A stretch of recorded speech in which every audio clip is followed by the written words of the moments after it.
कसरी बनाउनु भयो तपाईले चुला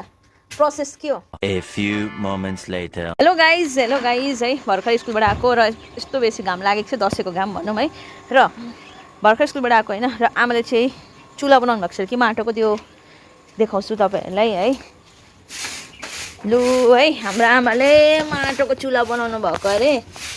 अघि बाबाले माटो ल्याउनु भएको है यहाँ चाहिँ अब दाना पकाउनुको तयारी गर्दैछ आमा लु भन्नु त कसरी बनाउनु भयो तपाईँले चुला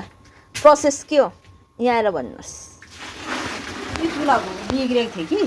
अन्त अब दाना पकाउनुमा पुरा उयो भयो मेरो पाला के गरेँ खाल्टा खनेर हिजो अलिकति खाल्टा खनेर बनाएको थियो हो आज चाहिँ लु बाबुचालाई माटो ल्याइदिनु माटो ल्याएर चाहिँ अन्त फेरि गाइस यो चाहिँ माटोको चुला दाना पकाउनुको लागि इलेक्ट्रिक चुला चाहिँ खराब भयो र दाना पनि हाम्रो रेडी छ गाईको लागि हो पकाउनु पर्यो नि गाइस हाम्रो गाईको लागि दाना भुइँ चुला हो कस्तो लाग्यो हाम्रो चुला चाहिँ कमेन्ट है र यहाँ हाम्रो छ यिनीहरू है यस्तो छ यिनीहरू हाम्रो हामी